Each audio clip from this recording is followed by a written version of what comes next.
écoutez cette belle nature. Et salut à toutes et à tous, c'est Tokyotaku. Aujourd'hui on se retrouve pour une nouvelle vidéo, qui va être basée sur 5 animés où le héros est un lycéen surpuissant qui va cacher ses pouvoirs car il est ultra puissant. Alors les animés que je vais te présenter, ce sont quand même des pépites, donc j'espère qu'ils vont te plaire car moi je les ai surkiffés. Et je te laisse pas plus attendre, c'est parti, générique.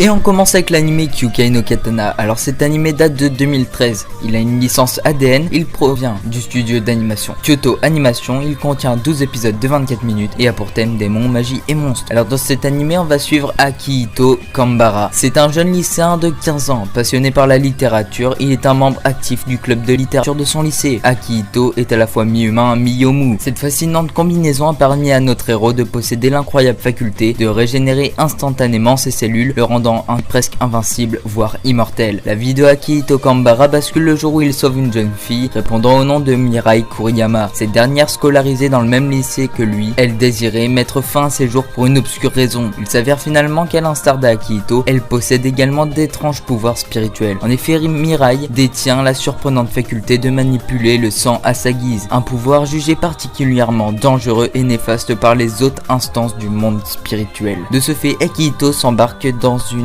bien étrange et sombre histoire. Franchement cet animé il est vraiment très cool. Franchement l'histoire est cool. Franchement vous serez pas déçus et regardez-le, c'est juste une pépite.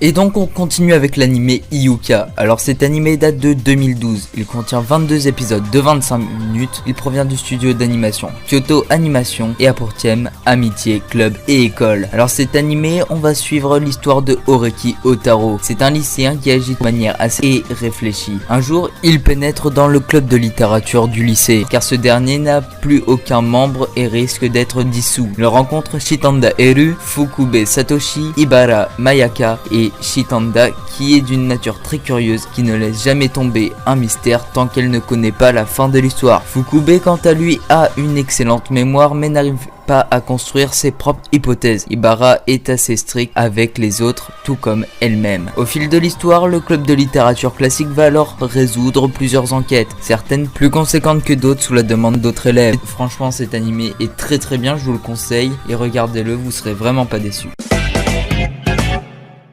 Et on continue avec l'anime Uzu Shujo Machiavélisme. Alors cet anime date de 2017, il contient 12 épisodes de 23 minutes, il a pour thème arts martiaux, combat, école et harem et provient du studio d'animation Silverlink. L'académie privée Aichi Symbiosis est un lieu unique en son genre. Au sein de cette école, autrefois exclusivement féminine, les jeunes filles ont le droit de porter des armes blanches et d'asseoir leur domination sur les hommes. Fudo Nomura vient juste d'intégrer cette académie lorsqu'il devient la cible privilégiée de Rin Onigawara, l'une des jeunes filles contrôlant l'école d'une main de fer. Alors franchement, je vous conseille cet anime, il est très court et il est sans prise de tête, donc regardez-le, vous allez bien kiffer.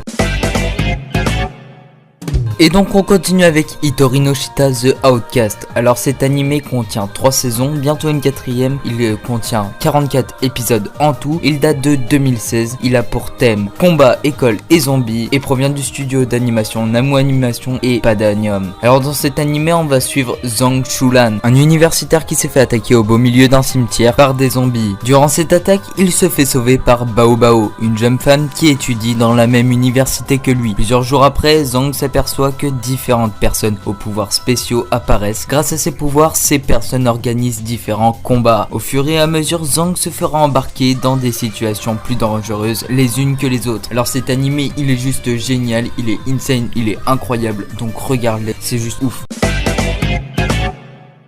Et on finit ce top avec l'anime The Daily Life of the Immortal King. Alors cet animé date de 2020, il contient 15 épisodes de 19 minutes, c'est un animé chinois donc va falloir s'habituer à la langue. Il a pour thème combat, école, magie, parodie et super pouvoir et provient du studio d'animation Aoliner Youmeng Animation. Wang Ling a développé depuis son plus jeune âge d'incroyables capacités. Cependant, afin de mener une vie ordinaire, ses pouvoirs sont confinés dans un talisman. Malgré cela, ses pouvoirs restent puissants et son doux quotidien est menacé lorsqu'il va rentrer au lycée. Alors je vous en dis pas plus car sinon je vais vous spoiler, mais franchement cet animé est une tuerie, donc regardez-le, ça vaut vraiment le coup. Et c'est la fin de cette vidéo, j'espère qu'elle t'aura plu. Franchement j'ai kiffé la faire et j'ai kiffé les animés que je t'ai présentés, donc j'espère que ce sera le cas pour toi. N'hésite pas à me dire en commentaire les animés que tu veux que je te présente, ou alors des types d'animés, ou alors des youtubeurs manga à interviewer pour la prochaine interview youtubeur manga. J'espère que tu seras présent sur les autres vidéos. N'hésite pas à t'abonner et de liker si c'est pas déjà fait. Et moi je vous dis à la semaine prochaine, c'était Dokotaku, ciao.